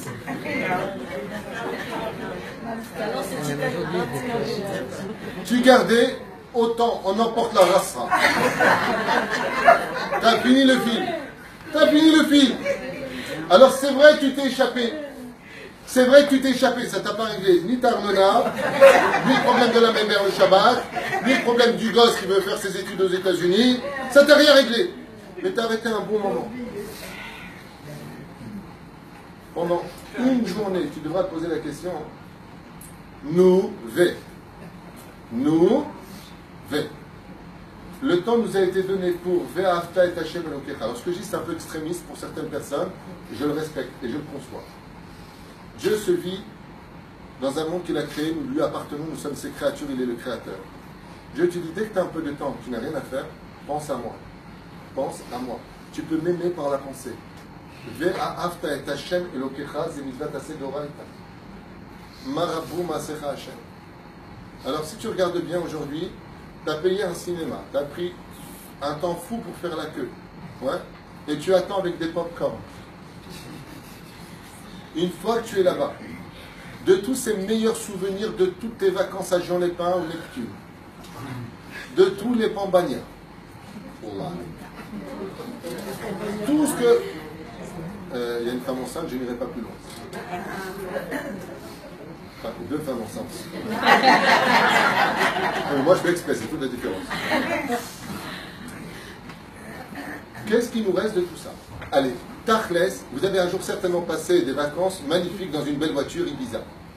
C'est un jeu de mots, vacances. Tachles, aujourd'hui, qu'est-ce qui reste? Donc ces beaux souvenirs vous aideront quand il y a un problème. C'est-à-dire un problème qui arrive, tu dis attends 2 secondes, je sais comment je vais m'en sortir. Ibiza. Il y a 80 ans, Ibiza. Ah ouais. Qu'est-ce qui reste de ces souvenirs? Vous savez pourquoi aujourd'hui ils ont créé tous les appareils avec des photos? Vous savez c'est quoi une photo? On appelle ça prendre un moment d'éternité. C'est quand c'est figé. C'est quoi une photo? C'est quelque chose qui a été capable de figer le temps dans lequel ça a été pris. Ça s'appelle une photo. C'est des photos souvenirs. Quand on regarde un film, qu'est-ce qu'il a fait ce film? Il nous a peut-être donné un bon moment, mais il nous a volé 1h30. Vous savez qui est la femme la plus symbolique qui avait le tikkun de Ève? Ève, qu'est-ce qu'on lui a volé? Vous vous rappelez? On a dit tout à l'heure, le temps. Quand est morte Sarah dans la paracha de Chayé Sarah, pourquoi on a fait une paracha en son nom? Quand Ève était dans la tombée, qu'on est venu enterrer Sarah dans Marat Marpella, elle a dit la. Elle me fait de l'ombre. Sarah lui a répondu, ne t'inquiète pas, elle, j'ai réparé le temps. Et c'est pour cela qu'on vient nous parler des 127 ans de Sarah Eminu. Anna Mikem Akshivuna. Écoutez bien. Sarah Eminu a vécu 127 ans. À 7 ans comme à 20 ans et à 20 ans comme à 7 ans. Ce que tu veux, il n'y a pas de problème. La Chachamim nous disent pourquoi Dieu a fait la vie de Sarah. Chaye Sarah. Lo. Meta Sarah. Oniftera Sarah. Non. Chaye Sarah. Pourquoi est-ce qu'on appelle 120 ans de vie de Sarah la vie de Sarah? Et Zek, elle dormait jamais, si elle dormait. Mais quand elle dormait, Sarah, c'était pour avoir plus de force pour servir Hachem. D'accord, mais elle ne mangeait pas, Sarah. Sarah, elle mangeait juste ce qu'il fallait pour avoir juste de force pour servir Hachem et pour faire ses bénédictions. Et Sarah, quand elle ne voulait pas manger de pain, elle mangeait d'Afka du pain pour ajouter les brachot de Birkat Amazon. Sarah, quand elle allait, ou quand elle marchait, ou quand elle pensait, il n'y avait pas de télévision. Elle se posait toujours la question, Hachem, comment je peux encore mieux te servir? Qu'est-ce que je peux faire pour toi de plus? Ma alay la asot. Et vous savez ce qu'elle a fait, Sarah? Elle est partie, selon le Midrash, apprendre la couture. Elle était couturière, comme ça dit le Midrash. Elle a dit, moi, je ne peux pas rester sans rien faire. Le matin, je convertis les femmes. L'après-midi, c'est hors de question que je ne serve pas à Hachem. On lui a proposé un écran plasma, parce qu'elle s'appelle Iska, qui vient du mot prophétesse. Ça veut dire qu'elle avait le roi HaKodesh. Qu'est-ce qu'elle a fait? Elle a dit, non, non, le roi HaKodesh, c'est bien beau de savoir l'avenir, mais moi, je veux le présent. Akadosh lui dit, psh, ça quoi? Et vous savez qui était Sarah, la plus belle femme de l'humanité? Sarah avait une beauté que même Tex Avery se transforme en loup. Elle était belle, elle est belle. Ouais. Qu'est-ce qu'elle fait en général une femme quand elle est belle? Selfie ta race, elle te fait. Elle te fait selfie ou oui. Elle n'arrête pas. Elle est dans les magazines. Tu vois la Tel Aviv. Tu as la blonde blonde là-bas toute la journée. Quand quelqu'un est beau, il veut le montrer. Sarah, qu'est-ce qu'elle a fait? Ça, elle était belle, vous n'avez pas notion. On dit que les femmes, après ça, quand elles viendront au monde, elles ressembleront à des coffres, à des singes à côté d'elles. Tellement était belle, Sarah. Sarah, qu'est-ce qu'elle a fait? Elle a pris, pas un foulard sur la tête, elle a pris un foulard très long et elle se couvrait complètement. Pourquoi? Elle a dit, Chas v'chalila, que moi je devienne un obstacle pour les hommes. Parce que les hommes ont vraiment ma beauté. Quand ils vont regarder leur femme, les kamchoumaïs. On sait que tu étais belle, mais la vérité, on dirait un gravat. Alors qu'est-ce qu'elle a fait, Sarah? Elle pensait au shlom bayit. Elle a dit, waouh, je risque de gêner les maris et les femmes vont se sentir moches à côté de moi. Qu'est-ce qu'elle a fait, Sarah? Elle est restée. Non. Non, mais la burqa, c'est parce qu'elles sont moches. Je vais me faire déchirer. Qu'est-ce qu'elle a fait, Sarah et Menou? Sarah et Menou. Sarah, non, je veux dire par là qu'elles sont très loin de la beauté de Sarah. Il faut remettre les choses un peu dans leur contexte. Et qu'est-ce qu'a fait Sarah et Menou? Quand vient le texte de la Torah dans la paracha de Vaïra, on nous dit Aïe Shtecha Sarah, Aïe, Yudke. Aïe Shtecha Sarah. Qu'est-ce qu'elle répond? Elle est cachée, ma femme. Pourquoi elle est cachée? Parce que Sarah ne vient pas servir les hommes. Sarah, elle est très pudique. Mais je ne comprends pas. Si tu dis cachée, on ne te connaît pas. C'est la femme la plus respectée de tout le judaïsme. C'est la femme la plus respectée des religions. Dans toutes les religions, on a Sarah. Tout le monde respecte Sarah. Sarah, c'est pas n'importe qui. Mais je ne comprends pas. Il est où Facebook? Il est où Facebook?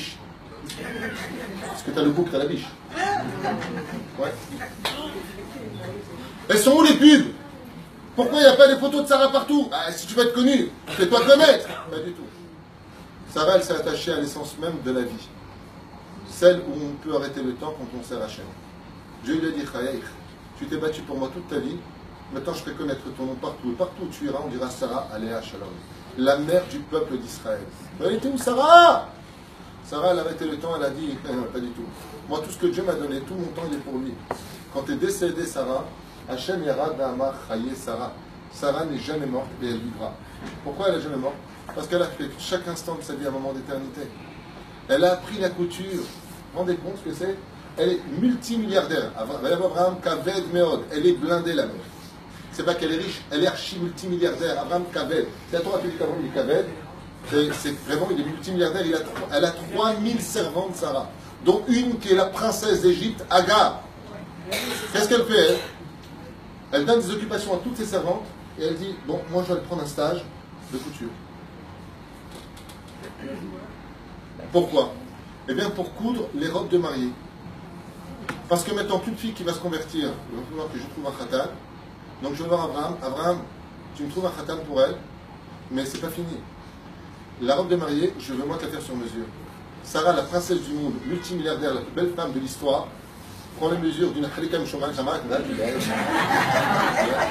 La meuf, standard de chez Standard, et peu importe d'où elle vient. D'accord? Et Sarah et Menou Aléa Shalom la maquille, la fait belle, la regarde, lui reprend des coutures. Fais attention, t'es pas assez de sa noix, ma fille. Viens, on arrange. Oh! punaise, mais va à Beverly Hills, décapotable. C'est là-bas quand t'es une star. Sarah, elle a dit, ma fille là, j'ai pas de temps à perdre. Moi, je m'occupe de choses qui sont importantes pour Hachem. Chaye, Sarah. Rachid nous dit, les Chachamim nous disent, Sarah n'a jamais eu une seule seconde dans sa vie qui n'a pas servi le temps du tikkun de Chava. Ce qui fait que quand Chava est décédée, Chava ne traverse pas le temps. Cette grande tzadékette qui était Chava, quand est-ce qu'on parle d'elle, Florence, dans la Torah? Jamais. Pourquoi? Parce qu'elle a tué le temps. Étant donné que tu as tué le temps, tu ne peux pas sortir de ton temps. Ça veut dire quoi? Tu ne peux pas sortir de ton temps, tu ne peux pas traverser l'histoire, Chava. Mais par contre, Sarah, qui elle a été capable de renflouer le temps, de remplir son temps, de ne pas perdre une seule seconde de son temps, il est évident qu'elle traversera tous les temps. Parce qu'elle a servi celui qui a créé le temps. Ce qui fait que si tu sers l'élément du temps, qui est l'étude de la Torah, le langage des mitzvot, et ainsi de suite, alors Baruch Hashem, tu t'en sortiras. Imaginez maintenant que vous avez la mitzvah ou d'aller vous occuper des personnes âgées ou d'aller à la plage bronzée. C'est bien, vous avez raison. C'est agréable, c'est sympathique. Il y a plein de yeux qui vont se poser sur vous. Donc moi, je dis, encore une fois, je ne juge pas que chacun est... Il y a des gens qui se prennent pour des frics, ils se mettent de l'huile, ils se mettent au feu. Alors, chacun son truc. Avant quoi qu'il advienne. Après cette journée passée, tu ressors pelé, tu es fatigué, le dama, ou très bonne journée. Je ne veux pas être négatif parce que ça fait bien de prendre on a besoin de détente. C'est-à-dire, on peut se détendre. Se détendre pour prendre 3-4 heures. Aval, toute la journée 8 heures, tu perds ton temps. Mais la reine, cette personne de l'autre côté, quand elle est venue, elle a perdu. Je m'excuse de parler, c'est pas sympathique ce que je vais dire, mais c'est un exemple que j'ai vécu il n'y a pas tellement longtemps. Il y a un an de cela, une femme est décédée, on m'a demandé de venir faire le SPED au cimetière. Je me suis retrouvé avec la sortie d'Égypte. Un monde fou. J'ai jamais vu ça. Un peu d'ailleurs comme pour ta maman, que Dieu repose son âme. Quand je t'ai dit, mais qui était ta maman? Quand j'ai entendu, d'abord tu vois les enfants dans la Torah, grâce à Dieu, tu vois combien chacun se donne, combien s'est donné pour la communauté, combien faisait attention que chaque invité qui débarquait dans l'endroit, il avait de quoi manger, que tous les pauvres avaient de quoi faire Pessah. Ça fait combien de temps qu'elle est décédée? Ça fait plusieurs mois. Moi, je ne l'ai pas connue personnellement. Il n'y a pas un cours où je ne la cite pas. Mina Shamaïm, c'est un ordre de Dieu, c'est pas moi qui le décide. C'est à Dieu qui le dit merci. Parce que si elle ne méritait pas, je l'oublierais. Ça veut dire que, étant donné qu'elle s'est occupée de l'autre, qu'elle a occupé le monde des mitzvot, qu'elle a éduqué ses enfants dans l'amour de la Torah, il est évident que même après sa mort, on parlera d'elle. Parce qu'on ne meurt pas quand on a touché à la Torah. On ne meurt pas. C'est ce que dit le verset. Rechaim bechayehem keru metim. Le rachat, il est vivant, mais il est déjà après mort. Parce qu'il a tué chaque moment de sa vie. Il n'a rien fait de sa vie. Vous avez entendu parler la Iloula du très très grand professeur de l'université de Strasbourg. Allez, 2 ans plus tard, on fête la Iloula de plus grand professeur.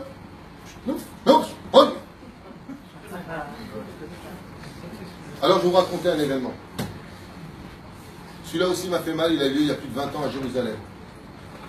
Chaque fois que j'en parle, bon, c'est très douloureux pour moi parce que c'est quelqu'un que j'aimais bien. J'étais ami avec un professeur à l'université de Jérusalem, un grand professeur. Et cet homme-là, un jour, m'avait beaucoup vexé. Il était chez moi à la maison. Un homme très, très élégant comme ça, tu vois. Il avait changé son nom Sfarad en nom Ashkenaz. Il m'a dit aussi, à l'époque, quand il a fait sa alia, il y a très très longtemps, il m'a dit que c'était plus simple. J'ai dit ok, mais on a l'âge de ses artères.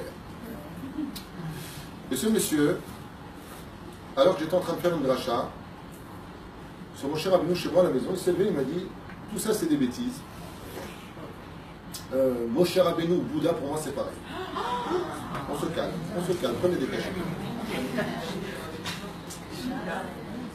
J'ai regardé comme ça, et je lui dis, qu'est-ce que tu as contre le monde de la Torah?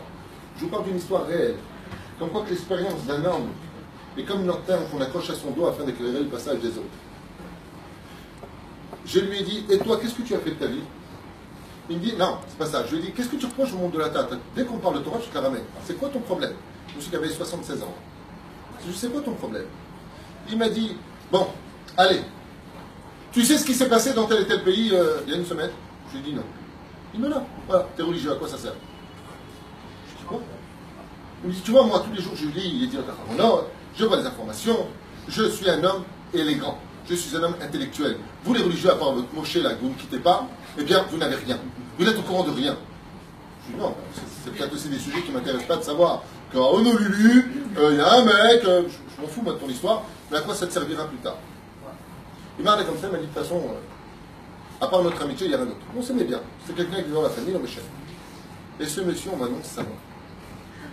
On m'annonce son décès. Il est mort d'un infarctus à l'Arc de Beth-Olam.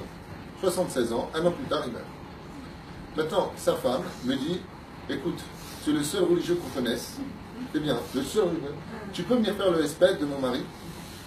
Je lui dis, je suis un peu embêté, la vérité, parce qu'il avait dit du mal, mon cher Aménou, donc j'étais un petit peu. Après, j'ai dit, Tinokot Shinishbou, il a une influence, c'est pas lui. S'il a vu sur la Torah, maintenant là où il est, il sait qu'il ne fallait pas délivrer. J'arrive pour faire le espèce. J'arrive là-bas, il y a exactement 16 personnes le jour de son enterrement. 16 personnes de l'université, de là où il étudie la vie. Voilà. Et voilà exactement. D'abord, dès qu'ils vont arriver, ils ont vu un extraterrestre.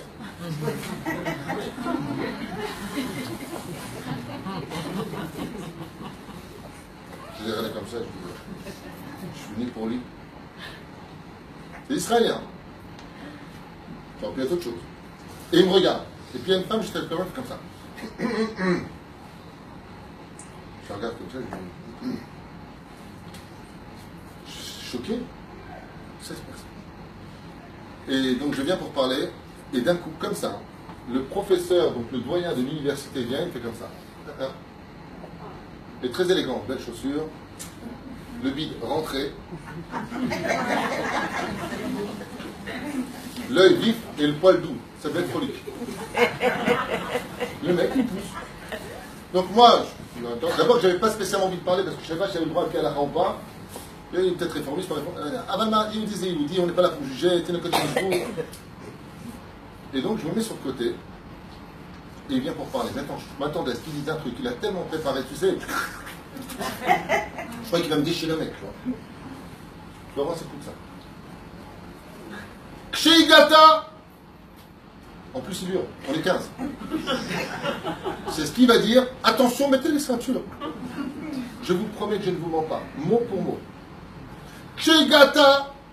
Quand tu es arrivé. L'université Chelano, qui balou au table sévère manim yafot, on t'a reçu avec un grand sourire. Gaz, Asita Avodane Deret. Tu as fait un travail exceptionnel, magnifique. Veaz. Banou Elecha, chez Alita Mitzarfat. Quand tu es venu de France, nous sommes venus de toi, nous t'avons dit Echatem Omrim, Betzarfatit, Kol Akavod. Alors, là je dis non, c'est pire que le mot pécho. Attendez la suite. Vaza Martalano, chapeau. Donc, je suis juste à côté. Je commence à la Roma qui monte comme ça. Ken ou Amar Lanu, Venimed Otanu chez Betzarfat. Chez Ben Adam Osema Asim Amitzim, quand quelqu'un fait des choses qui sont héroïques, on lui dit chapeau. Azanachnu Omrim Lecha Hayom, et tous ensemble, chapeau. J'ai dit là.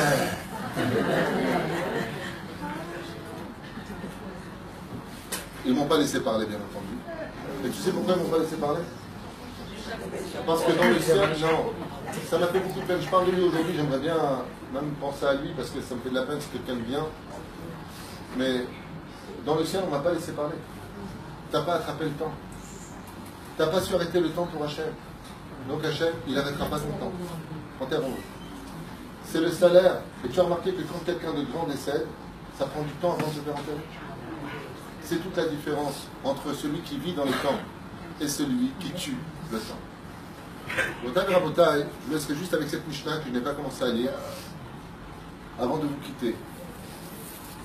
Et j'aimerais vraiment, si ce cours vous aidera ou vous a aidé, ou d'autres cours comme notre ami le Rav Gobert ou le Rav Mir Abraham, ou d'autres Rabbanim qui viennent ici pour Bezrat Hashem donner des réponses à vos questions et afin de retirer tous les doutes.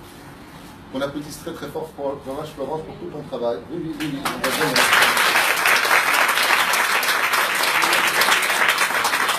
Je t'avais sur une nefesh exceptionnelle. C'est pas facile, ça dépend de sa famille, c'est pas facile, c'est pas évident. Malko la kavod. Toutes les dames sont dépendantes. Et vous-même, toutes les dames. Voici ce que nous dit le temps. Je finirai avec cela. Ce soir, Waya Ben Hamesh, quand tu auras un fils, sache que tu devras faire de lui qu'à l'âge de 5 ans, il sache lire l'hébreu. Ben Hamesh la Mikra. Quand il aura 10 ans, maintenant qu'il aura fini la Mikra, il devra s'attaquer au Mishnayot, la Torah orale. À l'âge de 13 ans, ton fils fera sa bar mitzvah. Il devra comprendre ses responsabilités au sein même du peuple d'Israël. Que maintenant il y a un casier judiciaire pour lui et qu'il rend ses parents quittes de toutes ses bêtises. À l'âge de 15 ans, il s'attaquera au Talmud. Pendant 3 années consécutives, il devra se bâtir. Masechet Kiddushin, Masechet Gittin, Masechet Shabbat, Masechet Sanhedrin, Masechet Baba, Kama, Baba, Batra, Lomeshani, Baba, Metzia. À l'âge de 18 ans, afin qu'il puisse se construire en tant qu'homme et ne pas fauter Chaz Shalom, la choupa, qu'il se marie. S'il n'a pas trouvé, parce qu'il est encore en train d'étudier la Torah, Ben Esrim, l'Irdof, il ne devra pas lâcher les Shidduchim jusqu'à ce qu'il trouve, Bezrat Hashem, une femme qui puisse le faire évoluer dans le monde du temps. On me l'a dit à Mishnah, Ben Shloshim, la Koach. À 30 ans, il sera dans le monde de la force physique, ce sera devenu un homme accompli. Ben Arbaïm, la Bina. À l'âge de 40 ans, il pourra enfin étudier les choses profondes, car son esprit se sera assagi. Il arrêtera de courir après les choses vaines de ce monde, il aura mûri. Chose que dans les temps modernes, c'est dur de trouver à 40 ans un mec mûr, dommage. Il y en a, mais bon, il y a aussi plein de gens de 40 ans qui jouent à PlayStation jusqu'à 5h du mat. Qui est un jeu d'enfant, pour ceux qui ne savent pas encore. Ben Hamishim, la Haïtza. Quand tu auras 50 ans, tu seras enfin apte, de par tes expériences et tout ce que tu auras appris dans la vie, de commencer à donner des conseils aux autres à 50 ans. Ben Shishim, la Zikna. À l'âge de tes 60 ans, commence à penser au jour de ta vieillesse. Comment tu vas t'organiser? Où est-ce que tu vas habiter pour voir ta descendance grandir dans le monde ou pas de la Torah? Ben Shishim Shana, on est déjà vers le retour. Ben Shiv'im, la Seva. À 60 ans, on considère que tu peux y commencer déjà à t'asseoir, c'est l'âge de la retraite. 70 ans, pardon.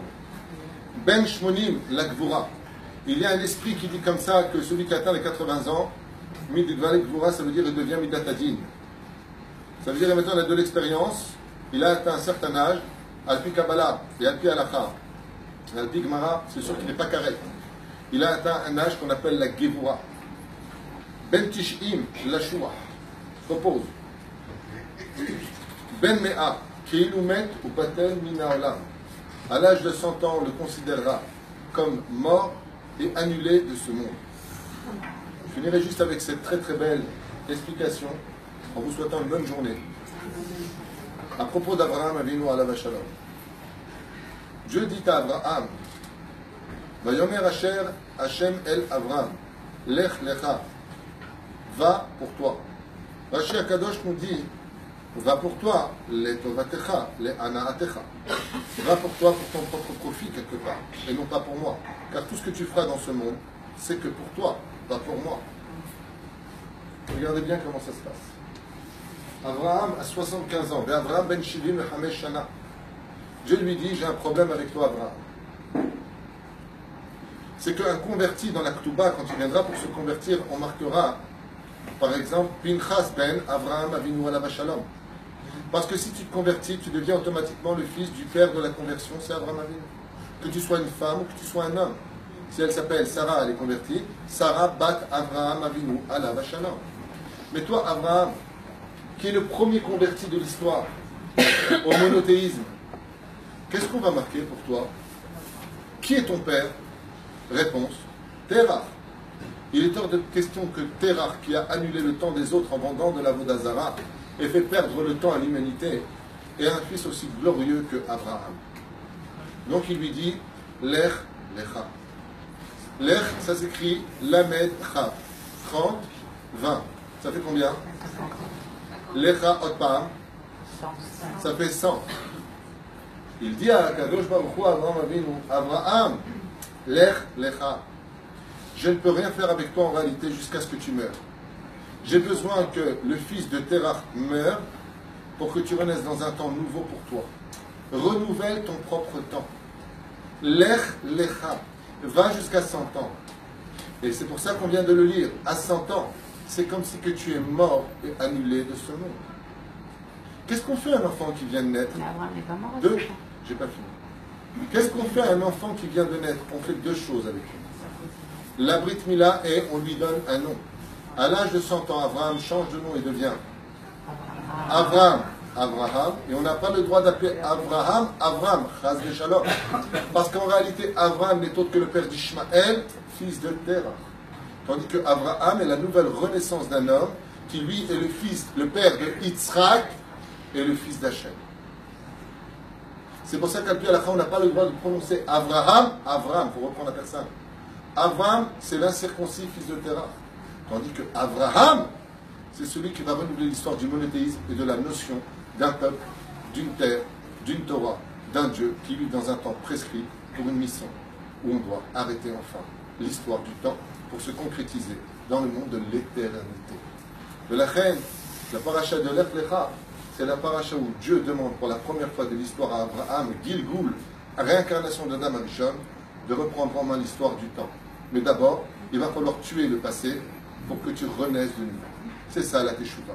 C'est quand Bezrat Hashem, dans l'histoire de ma vie personnelle, je suis capable de tuer mon passé, je suis capable de mettre un terme à cette vie-là, et de renouveler Bezrat Hashem un moment présent où, à ce moment-là, à l'image d'Abraham, je deviens un nouveau personnage qui redémarre l'histoire d'un nouveau temps, celui de la naissance du peuple d'Israël.